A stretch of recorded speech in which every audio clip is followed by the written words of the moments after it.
Hi, everybody. My name's Sandy Beach, and I'm an alcoholic. How you all doing? Well, it's a real pleasure to be here. This is a great city, great AA.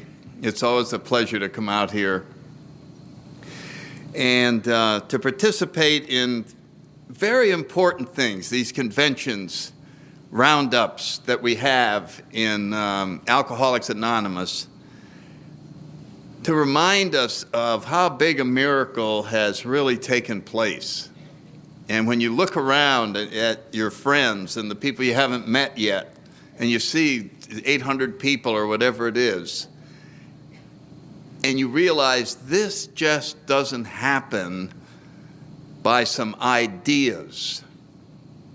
It happens because of a power.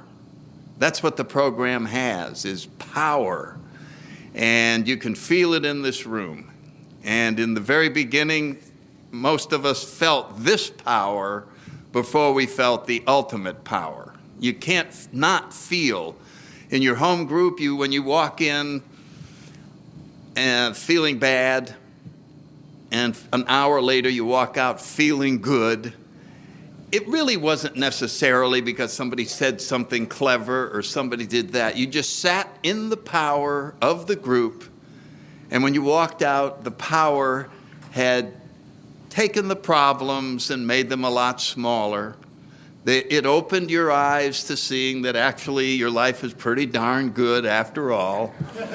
Maybe you over-exaggerated some of the things that were going on before you got there, and you'll be able to take care of the hangnail on your own.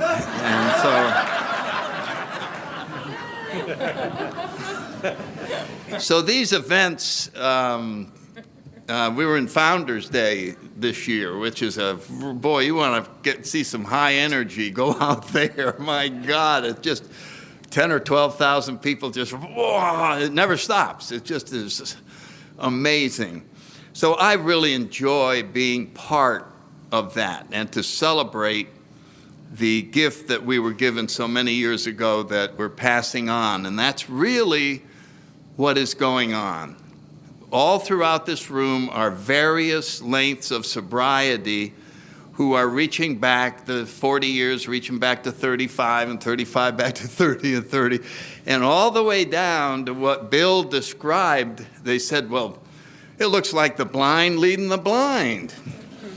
Back when AA was new and, somebody had 3 months sobriety and Bill would go, look, Charlie, I understand you're being transferred to Chicago. Start AA in Chicago. And it's, well, but I only got 3 months. That's enough. That's enough. Go to Chicago and start AA. Now we worry that someone could lead a discussion meeting with only 3 months. And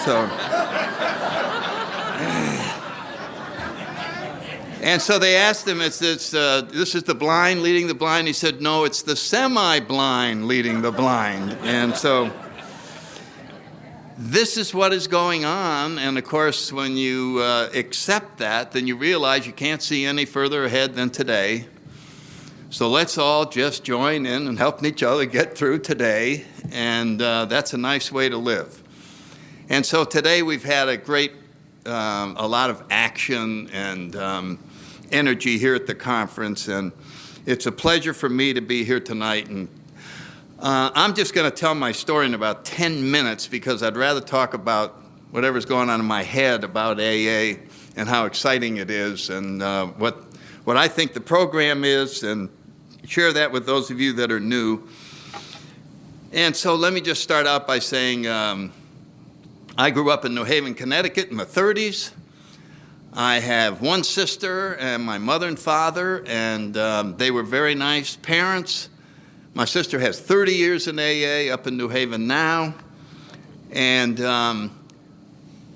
I sat at that table and felt like I didn't belong. There was no reason for me to feel that way. I just felt that way. This is what my little head told me, a little story that I don't belong. And I don't know why, I don't know what it is, but it was there.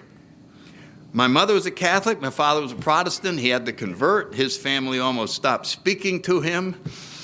And I went off, as did my sister, to the Catholic Church. My sister to this day loves it. She thought it was the friendliest, kindest, cutest place in the world. She thought the nuns were cute and the Latin was fun and the incense was fun, and God, isn't it fun to be at the Catholic Church. I, on the other hand, sitting right next to her, thought I was in a Nazi boot camp. I thought the trains were going to pull up any minute and haul us off to Auschwitz. And I was just terrified by these nuns in black and white, and what? And then I'd read things, and oh my God, this horrible was going to happen to me. And I was about 9 years old, and I had this deep insight into spirituality. I was looking at the crucifix. It was 20 feet tall, right in front of it, and couldn't miss it. And it was as if it spoke to me, and it said, "Little boy, do you see this?" Yeah, I see that. Well, that's what God did to his only son that he loved.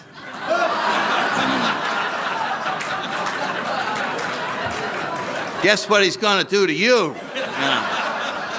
Oh, I just fell off the seat and I'm lying on the ground. I don't know what it is, but if it's worse than that, oh my God. So that's not what they were teaching, but that's what I took in. And that became part of me. That became my old ideas, which we accumulate as we're growing up. We're little kids. We're accumulating things. And we don't check it out with anybody. It's not like you have a sponsor back when you're 9. You just file it away as true. You follow what I'm saying? And that was true. So later on, after we've accumulated all this stuff, whether it's in school, in athletics, or great source, our course, the philosophers who write on bathroom walls. And you're in there about 12 years old and reading that, and you go, oh my God, I didn't know that. Oh, Jesus. And that becomes truth, as you know it. So we all accumulate all this, and this is why Bill writes, old ideas availed us nothing. Those are old ideas, but they're very powerful, and they constitute who we really are in one sense. And so anyway, I accumulated these things. I had these feelings. I had all these things. And I was a pretty good little student, and my father worked in New Haven, Connecticut for the local university, and they had enough money to send me to a little prep school. I loved it. I didn't smoke or drink. I got high grades. I was on captain of a track team and played on sports. And that school was founded in 1660, and it was a pipeline right into Yale or Harvard or Princeton, wherever you wanted to go. And so I went right into the local university, which I didn't think much of because I was working construction and worked on their buildings all the time. I just said, oh yeah, I'm going down where I work. But when I got there, it was another story. All these guys came from all around the country, and they all were like sophisticated. I mean, they were all like famous. They were all way better than me. I mean, it was very... I just felt so out of place. What am I doing here? I don't belong here in my dungarees and these guys, and they got convertibles, and they just knew stuff. You know what I mean? And I just knew during the freshman year that the dean was going to call out all 1,000 freshmen on the old campus and go, gentlemen, we've been checking around, and turns out in our midst there's an imposter, and we're going to get him out of here tonight. There he is! And they were going to point at me, and I'd be gone. So that was the level of comfort that I had about my own, about my own self and other people. It was very uncomfortable. And my roommates are going, hey, you're in college, you ought to be drinking. You know, no, I'm going to keep getting high grades. I don't want to drink. And probably something about going to purgatory. I don't remember, but there was some reason I wasn't drinking. But I say this in every talk, somewhere in the first 2 or 3 months of the freshman year, my name was on a list of people to meet in a room and just socialize. It's like 8 o'clock at night, you 30 guys who don't know each other yet, just get together and rub elbows and just schmooze. Oh, I don't think that's a good thing for me to do. I don't like that, but I'll try. I went in. It was just, there they are, them and me. And I'm looking at them, and they're all talking. There's a group over here, and I just went, what do you do here? What is this? So I tried. I walked over to the first group, and you know how people can communicate to you with their eyes? You know what? And I got over there, and I was about 6 feet away, and the 6 guys turned and just stared at me, and they didn't have to talk. They just said, hey, we have enough friends. We don't want to know you. You're the last guy in the world we'd ever want to know. We'd really appreciate it if you don't come any closer to this group. And it almost took my breath away. Oh, God. I wasn't going there. I was going over here, and they were looking at me doing the same thing. And I just sort of almost talked to those guys and never did. And there was a bartender there, and I said, maybe it would be fun to feel good. So I went over and I ordered something, and I drank it, and nothing happened. I ordered another one, and nothing happened. I was halfway through the third one, beginning to think that alcohol was vastly overrated. No, I don't feel good. I don't feel anything. And I turned around, and ladies and gentlemen, something miraculous had happened. Everyone in that room wanted to know me. I took another look at their eyes, and they were all going, hi, come here, come here. Come here. Well, I didn't know where to go. Everybody wanted me as their best friend. You could see it in their eyes. Come here, come here. So I started over, and then the funny thing happened. As I was walking over, I found myself agreeing with them. They would be lucky to know me. And I intuitively knew how to handle the entire situation. I had small talk about everything. Oh, where are you from? Oh, the Wisconsin. Oh, the Badgers. Oh, blah, blah, blah, blah, blah, blah, blah. And I'm just... It was as if all of my creativity, which had been trapped by this fear and anxiety and by these wrong ideas about myself, was let free.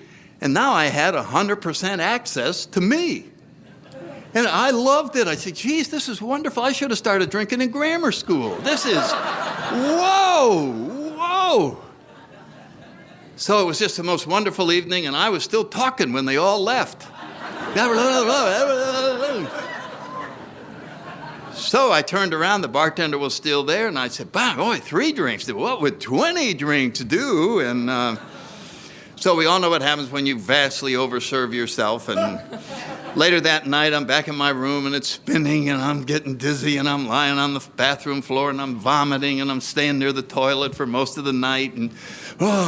And then it felt like I just was so sick. And it was in the morning. I felt like a hatchet was in my head, and I just didn't know if I was going to survive. And I sat on the edge of the bed as the sun came up, and the thought came to me, are you going to drink again tonight? And half a second, of course I am. This dying and vomiting and feeling worse than you've ever felt is a small price to pay for what I had last night. Ladies and gentlemen, social drinkers do not have stories like that. They don't understand why we would endure arrests and vomiting and coughing up blood and practically dying for alcohol. And the reason they don't understand it is alcohol does not transform them and their world like it does for alcoholics. It's what happened last night with the drink that made me willing to pay any price for it. It literally was the equivalent of a spiritual awakening. It was a transformation in my view of the world. It caused me to see everything different. It was a power that if I allowed this power to work in my life, I saw a world that I loved. And when the power went away, I didn't like the world. I was very uncomfortable. So the worst thing that can happen to an alcoholic is to be sober. You know what I'm talking about? And people would always say to us, what would they say? Hey, don't drink. And we'd go, what? If I don't drink, I'll be sober all the time.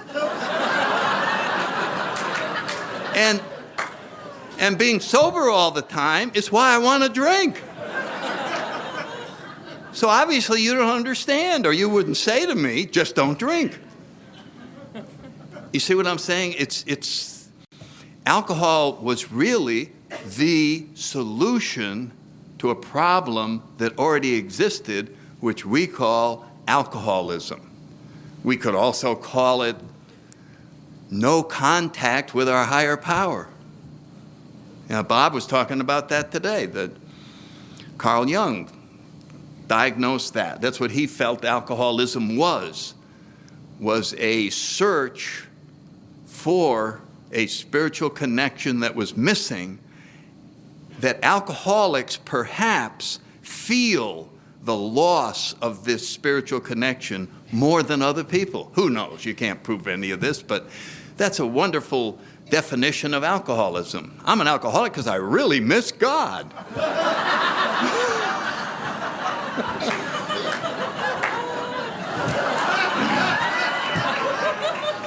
I mean, it's got a ring to it. You got to admit, it's got some.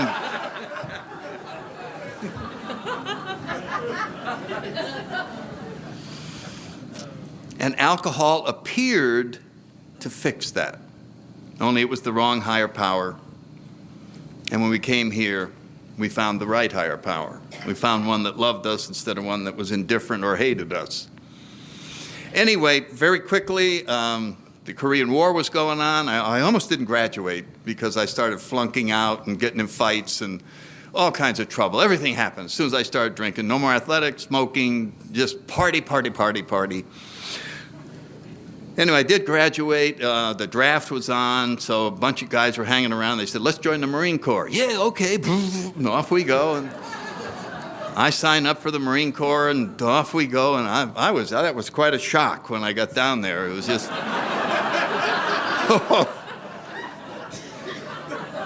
It didn't take me long to see I really shouldn't have brought the golf clubs.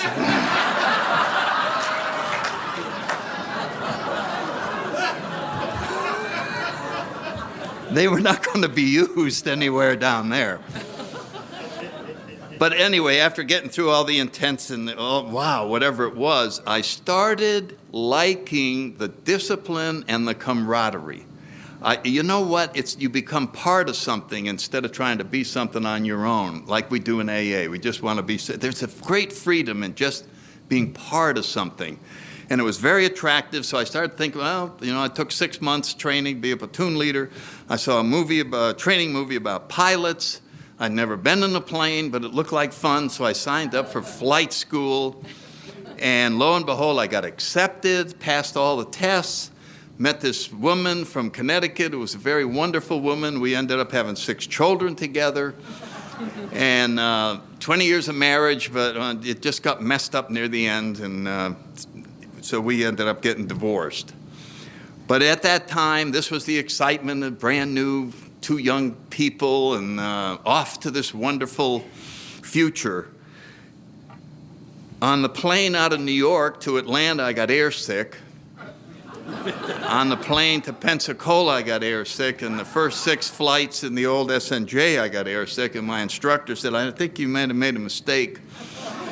But later on, the motion sickness went away, and all of a sudden, it was like I was born to do this. I started coming in 2nd in the class or 3rd in the class as we went through all the different stages of acrobatics and formation and carriers and all these things. And pretty soon, after 18 months, I get my wings, and I'm now a 2nd lieutenant in the fighter squadron in Japan. And I thought I had arrived. By the time I got there, I was a first lieutenant, and I thought it was the most exciting thing in the world. We were 20 guys in this unit. It was, you had this tremendous pride and this great togetherness feeling, even drinking. Everybody drank as much as I did. And I just felt at home. And you sat at the table, and the colonel ordered the drinks. He just called, well, give us another round. You never ordered one on your own. And they were drinking fast enough for me. I was like, wow, normally we have to order drinks on our own because everybody else is messing around. But they were keeping up, and it was I just loved it. I fit in. And I'll tell you this one story. I'd been there about 9 months, and I was out the end of the runway with this major, and he was telling me about another year and a half, he'd be a lieutenant colonel. He wanted to have his own fighter squadron and get all the best pilots he could find. And he pointed to me, this young lieutenant, and he said, I want you in that squadron. And I went, oh my God, that's so, you couldn't say anything better, to make you feel better. And then he said, but I wouldn't let you drink. And, I was a young man then. And I had no idea. Why would he say that? I get drunk with him all the time. Why would he say that? And it wasn't until I got to AA that I realized that in the middle of heavy drinking guys, my drinking scared him. I was drinking at 2 levels above everybody else in terms of intensity or something, and he was able to see it. And he was able to see that I was not the same as the rest of them. But I didn't know that, so I went on. We started having children. I had all kinds of different jobs, a forward air controller and a flight instructor, and then I was in the Cuban Missile Crisis. I was flying photo planes out of Cherry Point. And we ended up with our 6 children, and I got promoted to captain. And on the outside, you would go, look at this guy. Boy, he's got quite a career. He had this education. He's got this family. He's really doing good. And I'm on my way over Niagara Falls. You know what I mean? Alcoholism starts like this, and then it just goes boom. And all of a sudden, I'm flying in airplanes, and I'm having withdrawal symptoms from alcohol because I'm not drinking for 10 hours. And withdrawal, as you get in the advanced stages, is very frightening because you're starting to shake and you lose confidence in yourself. And my vision was getting messed up in my hands, and I'm getting confused, and I'm the only pilot in the plane. You know what I mean? And I'm starting to go, Sandy, you shouldn't fly with you. This is not safe. Well, who am I going to fly with, And so I just forced that for another year or so, and boy, I had a lot of close calls. I had just some bad things, but, they were just close. Finally, I, out of desperation, went to a doctor, one of the flight surgeons. I told him what was happening, and he said, oh, my God, you can't keep flying. We got to find out what this is. And this is before there was the disease of alcoholism in the Navy. They didn't have any alcohol programs, and you were always diagnosed with some mental problem. There were no alcoholics. And so I was sent down to Pensacola for 2 weeks while they studied me, and they looked at me, the dentist, everybody was going all around the barn, and today you would laugh at it because any doctor would have been able to say, we have a drunk here. Because I reeked of alcohol. My hands are shaking, high blood pressure, sweaty, clammy, very disoriented. And they're all going, well, I don't know. Maybe it's his childhood. I don't know. Maybe it's his... So at the end of the time, the psychiatrist did, in fact, write me up as a childhood fear of flying that showed up after 12 years of flying. It just appeared out of the blue. And I was taken away from being a pilot. I had a regular commission. They had to retrain me. It waited about 3 months, and now I got orders to become an air traffic controller. I went to air traffic control school and passed. And now my last year drinking, I was in charge of bringing airplanes in bad weather when they couldn't see the runway over in Japan. So even the Marine Corps was going crazy there. They take, what do you do with an alcoholic pilot? Make him an air traffic controller. And fortunately, the senior enlisted men took one look at me when I checked in. Captain, sit down. Here's your chair. Put your bicycle over here. There's your tent.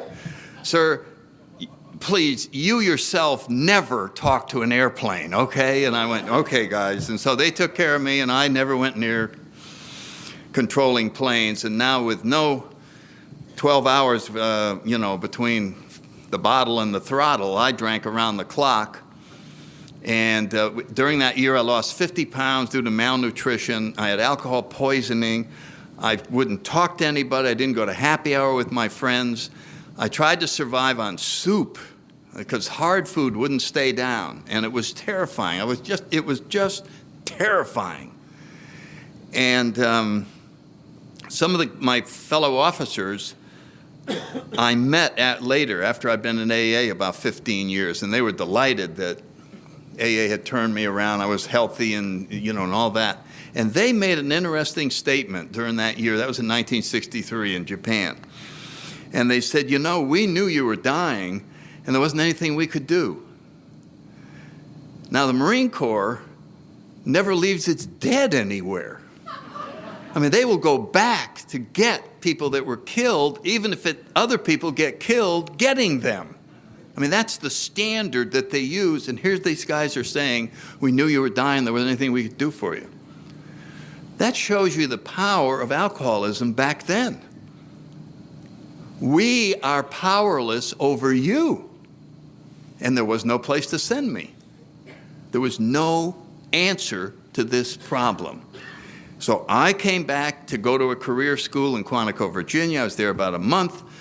I stood up in class. I don't know what was going on. I had a grand mal seizure. I bit my tongue. I'm on the floor. They get an ambulance, take me to the hospital, Bethesda, big naval hospital. Again, wonder what caused this? A seizure. The guy, I don't know, the high pressure, the food. I mean, it's just amazing. And so I was up there about 6 days while they studied what could have caused the convulsion. 6 days without alcohol put me into the delirium tremens in the big old-time DTs where I'm seeing things that aren't there. And it was the CIA, and they were trying to break me mentally with memory tests. And it was freaking me out, and they were cheating, and they were moving walls so that I would flunk. And it was the scariest thing in the world. And after about 4 tries, and I flunked every time, they all shook their heads, said, oh, we're sorry, but I guess you're going to. And I guess I freaked out, and I ran out and started screaming, and they caught me and put me in a straitjacket, and I went in the nut ward for 6 months. And that was it. And there was no alcohol. Alcoholism talked about in the nut ward. I was in there with all the other crazy people who thought we didn't belong there. They thought we were imposters. What are you? Just don't drink. And I would go, well, that's why you're locked up here. I got a much bigger problem than that. What do you mean, don't drink? And very luckily, some AA members in Bethesda talked the head psychiatrist into allowing them to bring an AA meeting in. And the corpsman came around one night, and there were 3 drunks out of the 40 guys. And he just said, all drunks fall in. Over to the elevator, and the 3 of us go down, and there's these guys waiting for us, and they told their stories. I thought it was wonderful. I just connected immediately as that this had to be a wonderful organization, but I did not connect that I was an alcoholic. I said, well, boy, if I have a friend who gets this problem, I'll send him around to see you guys. And, so it's just amazing how you can deny your own self and what's going on. And so I think after 4 months, I was sent out as an outpatient, so you could live at home and commute back during the day and then be home home at night and then home on weekends. And about a month of doing that, and I thought it would be a good idea to have a beer during a Redskin game. You know what I mean? It's a football game. If you're at my house, you're going to have a beer. It's just a local rule. So I had a beer and nothing happened. I slept like a baby. I went back to the nut ward the next day and I went, God, I thought they said that drinking would get you all messed up. I had to drink. They told me if I had another drink, I'd lose my career. And nothing happened. I didn't have a second drink. I slept better than I've ever slept. I was free from alcohol. I was so excited about this new freedom from alcohol, I couldn't eat. And the next night, I couldn't sleep. I just sat there totally obsessed with the new freedom from alcohol.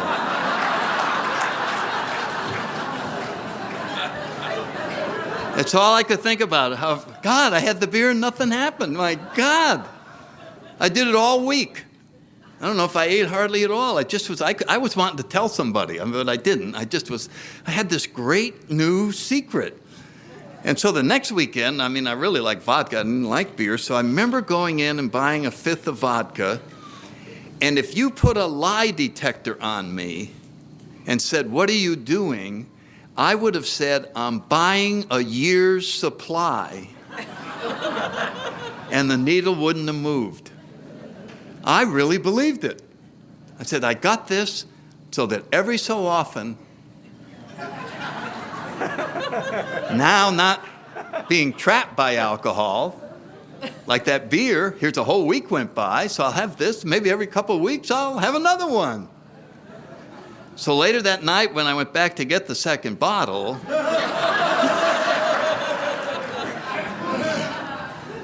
I knew I was in trouble. I kept it up for a couple of weeks, and I knew they were spotting me. I knew they were starting to look at me, paranoia, plus they were really looking. So I called AA on December 7th, 1964, which is my sobriety date, and another Marine from Quantico, the only other Marine sober down there, came to my house, put me in his car, took me to a meeting in Manassas, Virginia, and I haven't had a drink since.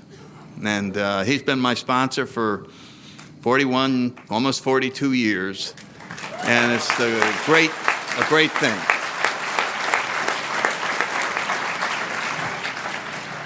So I started going to meetings every night. I did everything I was asked. I did whatever AA asked me to do. And after 2 years of doing that, the Marine Corps got rid of me. I didn't get promoted to major, and something inside of me said, I just started to trust a loving God instead of the one on the crucifix. And I said inside, wow, this new God is looking a little bit like the old one. I did exactly what he said. I went to meetings, I do the steps, I took inventories, I make coffee, I go wherever I'm asked, and I just got thrown out of the Marine Corps with my 6 kids, and I don't have a job, and I don't have any money, and I don't think this was fair. Anybody ever keep track of what's fair and what's not fair? Totally. Yeah. Well, I'm going to tell you right now, that was not fair. And I got a resentment that you wouldn't believe. It was huge.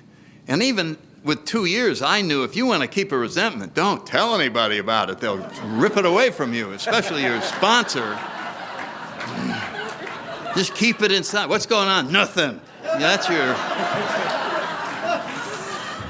And I'm just... And I'm furious at God. That's who I'm mad at. I'm just going, thanks, God, really appreciate it. I don't know, the kids will probably starve. Thanks, God, I can't find a job. Well, you can't find a job when you're that mad. You go in and say, what do you want? I don't even know if I want to work here. So the money's running out. It's just awful. And that resentment went on for about 3 months, and I was up in Washington, D.C. at that time.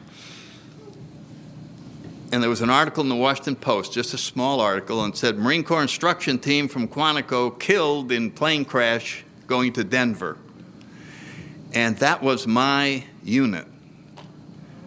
This was a team of about 10 or 12 officers headed by a general, and we went around putting on a show about the Marine Corps with films. It was 8 hours long, about the future. It was 5 years in the future. Huntley Brinkley started this. We hired them to start the thing. And that was what I did. That was my job. And all these other officers were dead. And if I had had my way and life had been fair by my standards and promoted me, I would have been on the plane.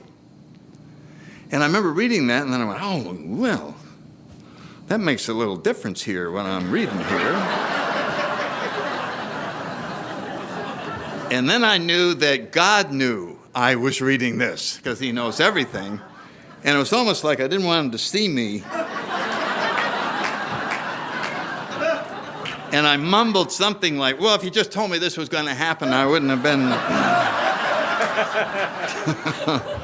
I wouldn't have been complaining so much. And so I had a terrible time with career. I got into selling, and I don't like selling, and I was in stocks and bonds and real estate. It was just awful.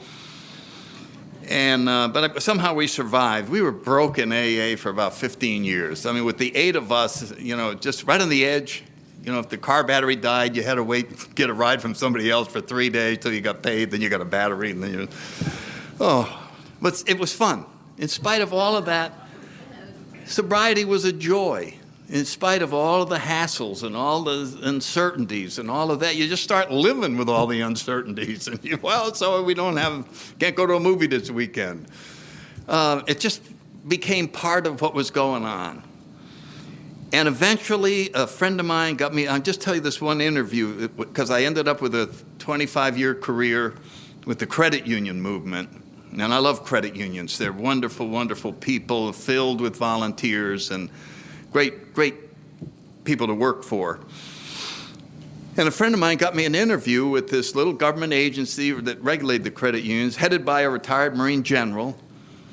The general counsel was a Marine colonel, lawyer, retired, and the guy that got me in there was a retired Marine in AA. And so I go in there on this interview, and I'm not qualified at all. They want somebody who understands credit union law and understands Congress, and I only knew about how to get a loan. And so I sat there during the interview, and he said, well, we're actually looking for somebody who's, and I said, yeah, but Marine officers, we can learn this stuff, we could do that. And I'm giving him that pitch, and I can catch up on all that stuff and nothing flat. I'd give anything for room. And he said, well, I don't know. We'll have to think about it. By the way, why did you leave the Marine Corps? And I sat there and I went, geez. So I just said, I got thrown out for drinking. But I've been in AA for 10 years, and I'm sober, and I can do anything. And he said, well, we'll let you know. And a couple weeks later, I got a call from the personnel office, said, do you want this job? And I said, yeah. So I went over, and they said, well, we're testifying in 2 weeks. The general, write the testimony for the general. And I'm going, about what? and it's the strangest thing. There was a history book about the credit union movement on my desk. And I read it. And it was started by a philanthropist who saw this in India, and it was a way of bringing banking services available to the little guy. And it was all based on spiritual principles. And when I read it, I totally connected with it. I just said, oh my God, I'm in another program. Where it's really, God was mentioned everywhere throughout in the origins. Granted, as time goes by, then we don't hear about it anymore, and it was almost like I internalized that, and then I looked at issues that we were supposed to talk about, and I wrote about them using those principles. And the general got this stuff, and he came running back in, and the guys in the office, and he was famous for chewing your head off. And the guys in the office said, the general's looking for you. And I went, oh, Jesus. And I went in to see him, and he said, did you write this? And I said, yes, sir. He says, great. I love it. And I became like his star or something. I don't know what was going on. I just said, oh, good. And off I went. And it was like I intuitively knew how to do this stuff, how to write and how to figure stuff out to say. And so I had a 25-year career and retired from there and went to Tampa. So that's my background. But the main event had nothing to do with having a career. It didn't have anything to do with any of these things. It has to do with what happens to a person who is forced because of a life or death situation to try spiritual principles that you really don't believe in. And that's what I want to report to you tonight. What is that? What happens? You see, when we're new and we look at the steps and they say to us, see these steps? You see this book? Everything you'll ever need right here. And I go, okay, I mean, geez, you guys are sincere and you got sober a long time. There's no reason for me not to believe you, so I believe you. I believe you, and give me that book. I'm going to look at it. I'm going to absorb it. I'm going to internalize it. I'm going to take these ideas and make them mine. And I read and read and read and read, and nothing happened. I didn't feel anything. I just read and read and read. I remember I said it in the workshop today. I kept looking for the money step. Where do you get the money? I want the money part. Because I saw that money was the solution. Wasn't it? I mean, you're broke, you got to feed all these people. Well, how are you going to feed them? Money. And so I remember reading that and reading that and reading that. And it's a funny thing, as time has gone by, something happens with our attitude about money. And I'm going to interrupt the story just to give you some thoughts I've had. I was talking to Sue about this before the meeting. Our founding fathers were all very spiritual. And they were all Freemasons. And one of the things that had been passed on was the power of money and the creation of money, which is done with a central banking system. And it's like if there's a poor country in Africa where everybody has their money under the bed, if you could start a central banking system in that country, you could quadruple the amount of money that's available to the people just with the money that's already there. In other words, there was this whole idea, and so it was all the idea of prosperity doesn't mean that one person gets a lot of money. It means that the whole society will be blessed with an abundance of resources through this system. And they felt inspired and guided, etc., towards this whole thing. And here's the funny way of looking at it. If you look at our dollar bill, it says, "In God we trust." And I'll tell you what I see when I see that. I see a warning label. Don't trust this money for happiness. Trust God. That's where happiness is. This is simply a way of having abundance in the society, but abundance will not make you happy. So it's almost, don't trust this dollar bill to bring you what you think it's supposed to bring you. Trust in a higher power. And what do we get in AA? I'm looking for the money part. What step covers the money? Oh, we don't have any steps that cover the money. The steps all lead you to your own creator. Well, that's very interesting, but I still need money. You see, our connection with material, with money, I've got to see the answer. And so, say, okay, here's the answer. You get a job, you save $50 a month. Okay, well, yeah, and 20 months, okay, and then you pay that over, and you can see it all laid out. You can't see it in the steps. Can't see anything. There is no way to see anything. So we end up having to take a series of actions that we don't believe in. You follow what I'm saying? Why do we take them? Because there's nowhere else to go. That's why we take them. Right in the chapter of the agnostic is the greatest spiritual doorway that I've ever seen. And if you're new, go right there, directly to that chapter and teach you how to become spiritual. Most of us don't want to. I don't want to become spiritual. Why would I want to become spiritual? Well, let me help you.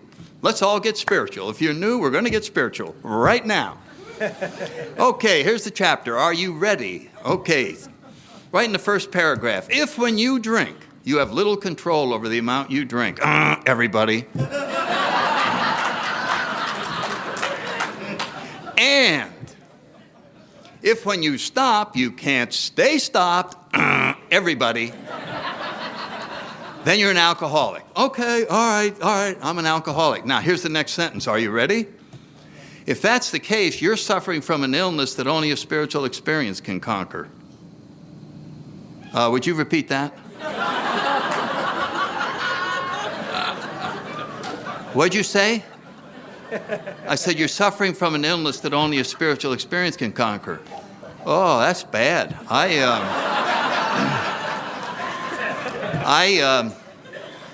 don't believe in spiritual experience. Oh, you're screwed. There's no non-spiritual way to not die. What?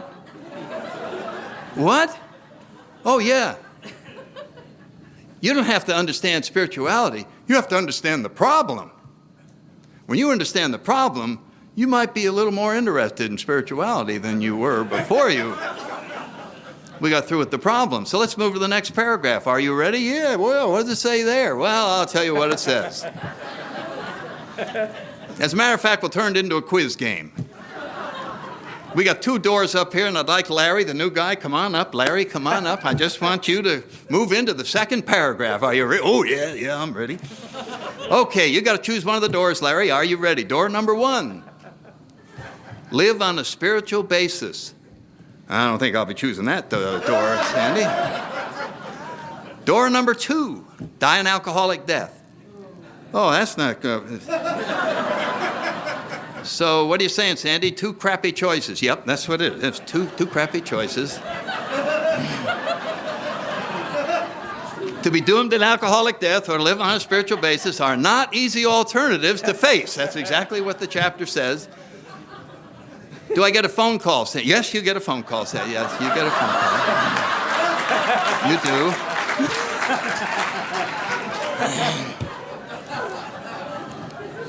Dr. Owen, it's Larry. Listen, a friend of mine's curious. How bad is an alcoholic? Oh, Jesus. Oh, really? Okay, Sandy. I'll take the spiritual basis door. That's how you get spiritual. There's no burning bush. There's no nothing. There is simply an understanding of your situation. It's like the difference. Let's say your father was a parachute packer and he was drunk all the time and you saw him stiffing in there and you said, boy, I'll never use a parachute. And you're in the plane, all the engines quit and they go, here's your chute. Oh, I don't believe in those. A good time to change your mind. Good time to change your mind. That's how you get spiritual. You change your mind. Not because you saw something big, because you saw the truth about your own situation in spades, and it suddenly hit. Wow. My life's unmanageable. This is never going to turn out right. Unless what? Unless a freaking miracle happens. Come on in. Come on in. We'll show you how to have one. Really? Yeah. You do these steps. And when you do them, then it becomes visible. Then you see in all its glory the truth of what can happen here. And we have tremendous resistance to this. I remember the first time I read in the chapter of the agnostic, it says, finally, we have to come to grips with God is either everything or he's nothing. He either is or he isn't. What was our choice to be? And I said, what do you mean God is everything? God is everything. He's every person in this room. He's the rug. He's the ceiling. He's the clouds. He's the trees. He's all the planets in the universe. He's everything there ever is, ever was, or ever will be. Now, can you digest that? And I'm going, okay, God, it's everything. Every single thing. And here's the thought that my ego had. Wow, I don't know how it's possible, but somehow I exist in addition to everything.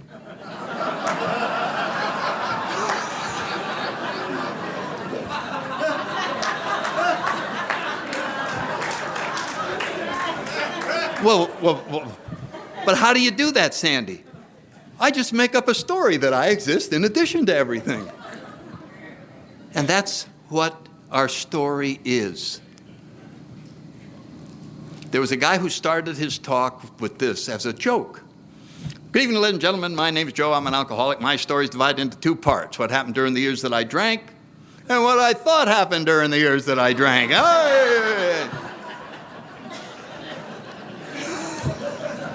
Isn't that fun? Well, I submit to you, we could say that about every part of your life.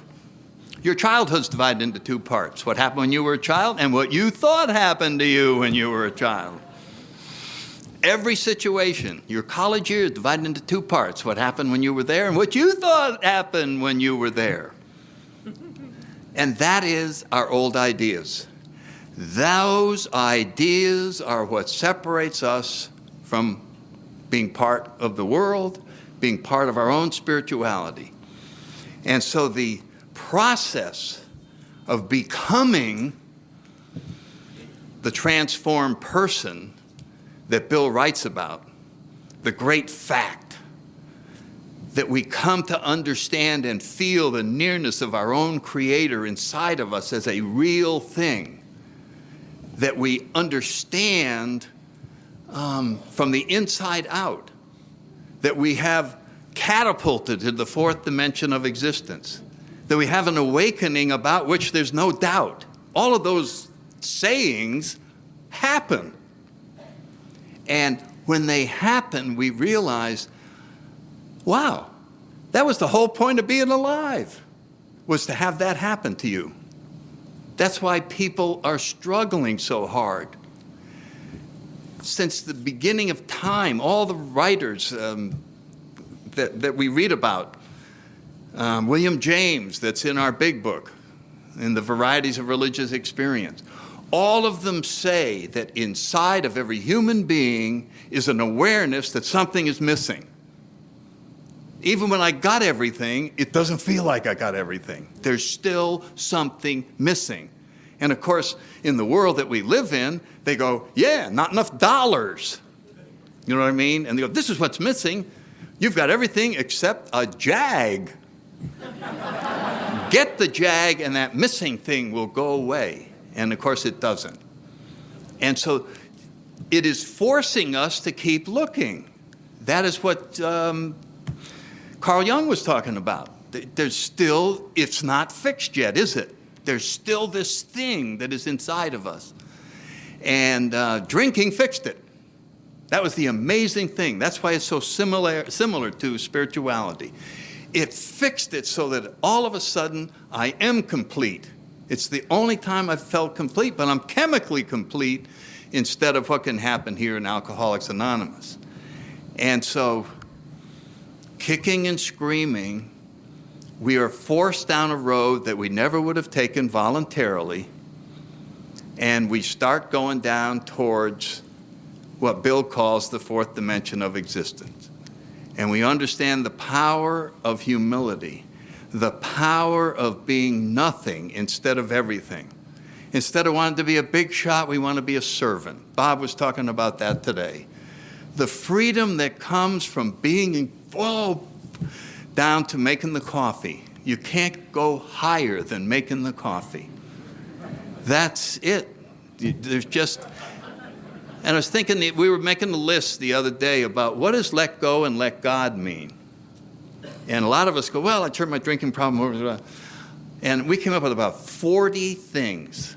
And some of them you would just go, well, I'm never letting go of that. I'm never letting go of that. I'm not going to let go of that. I'm going to let go of all my opinions. I'm going to let go of all my ability to judge things. I'm never going to judge anything anymore. I'm going to let go of all causes. I'm going to let go of all goals. I'm going to let go of all fears. I'm going to let go of all politics. I'm going to let go of all hatred towards anything. I'm going to let go of all. And you get through with that and you go, now wait a minute. If I let go through all that, I'll be nobody. Out of the big book, the 12 and 12, chapter 3, I'll be a non-entity. I'll be the hole in the donut. Who the hell will I be without all that? you'll be a spiritual person. Well, it just seems, it's almost shocking to realize how hard we hold on to judgments, ideas, opinions. I'm right, they're wrong, I'm right, and it just is churning and churning. And we go, well, would you be willing to let go of all that? Not this year. That may be a nice goal for later on, when I'm old.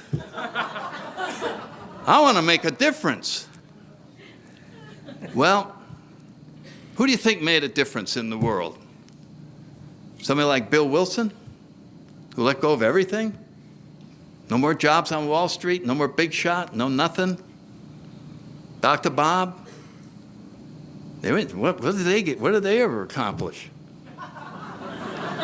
You know what I mean? Just run around telling some drunks how to find a higher power. What the hell did they ever do?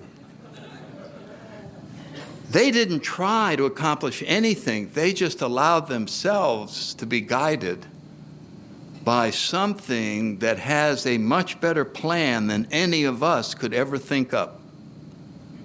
So do we want to follow our own guidance or be guided by something that is much bigger than that? To me, that's the question. That is what our own personal journey in AA is. How much am I willing to give up? We start out giving up the drinking. Now can I give this and this and this? So sobriety, as we go through the years, is not achieving more self-sufficiency, but getting rid of more self-sufficiency and becoming more dependent than we were when we first got here. Sounds backwards, doesn't it? I think old-timers pick up the phone quicker than new people. I got something that's bothering me. Hey, Joe, let me run something by you. I got to make an amend. Thank you. Boom, bam, done.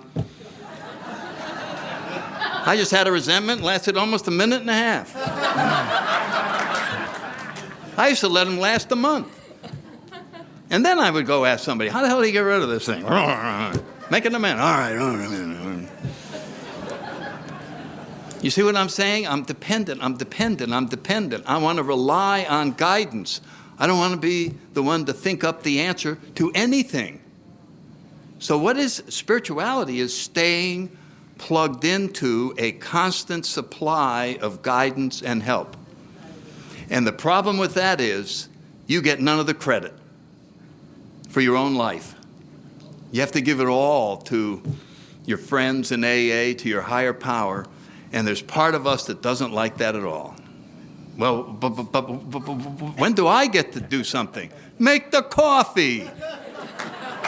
But I'm a big, I know a lot of, make the coffee. So you make the coffee and you go, God, I'm really happy I'm making coffee now. There's so much freedom in letting go. And there's so much resistance from the part of us that doesn't want to let go. So your struggle and my struggle is not with them. It's right in here. It is the struggle of trying to go however far it is from here to here. The journey from your own mind to your own heart. And your own heart has wanted to be in charge since the day you were born. It wants to control and have you love everyone. It wants you to just go out and see everyone in this room, as Chuck would say, as God's kids. And when we say the Our Father, that means we all have the same Father. That means we're all brothers and sisters. We're all created exactly alike. And when we share here in this AA environment, we ought to have a sign out front that says, spiritually spoken here. Because we all learn a new language of the heart. Communicate with that. And we live in a different world than we will ever see anywhere else. Thank you all very much. It's been a pleasure.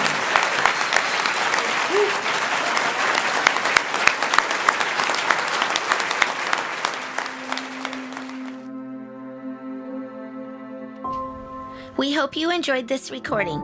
If you are interested in other speaker tapes or CDs from AA or Al Anon, please contact us at Sound Solutions, toll free 1-877-893-2777, or visit us on the web at soundsolutionsrecording.com. We are also available to cover your recording and sound system needs. Thank you for allowing us to be of service and carrying the message.